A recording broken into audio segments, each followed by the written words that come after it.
we have to give credit to Bryce Young for the way that he's playing at the current moment.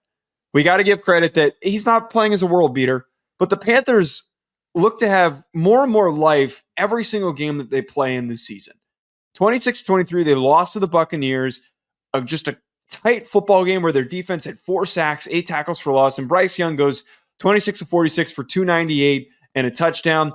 Not crazy good stats because his completion percentage was in the 50s, but they could not run the football. So they had to rely on throwing it as much as possible. If you would have told me that in week 13 that Bryce Young would have had 46 passing attempts, didn't throw an interception, only took 1 sack, and almost eclipsed 300 yards passing with the awful receiving core that he has, I would have called you batshit crazy. Yeah. Bryce Young's improvement this year is among some other guys that we've talked about in their second, third years that are continuing to get better on a week-to-week basis. NFL Network was reporting that they're leaning towards building around him.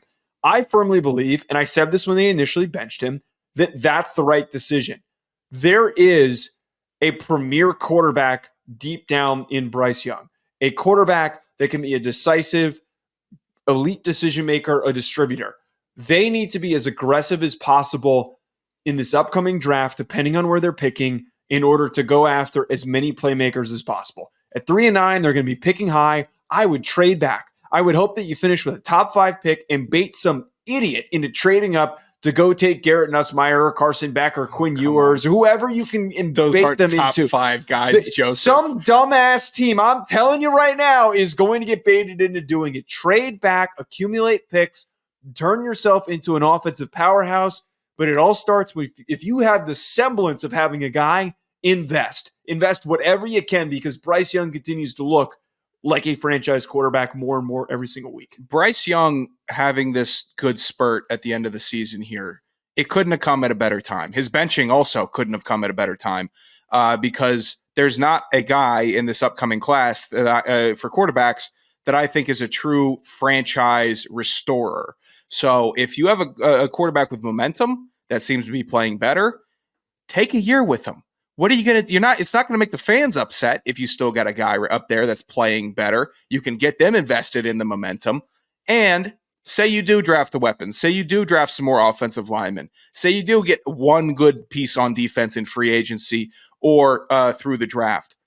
Then what are you out? The next guy coming in case Bryce Young flops, is inheriting a better team than the one where Bryce Young inherited. So it's all turning up Carolina somehow with Bryce Young's elevated play, where I think the trade down, it is a smart option. If there is a tackle good enough or some interior lineman that they can get a 10 to 15, whatever, it's a smart play. And it's good for Bryce Young to be finding his bearings. And if they decide to ditch him, I'm sure some other team will be happy enough to take him on if he has a decent year next year. I say trade back, draft Kelvin Banks out of Texas and Luther Burden out of Missouri if you can get 2 firsts somehow. If you have 2 first-round picks.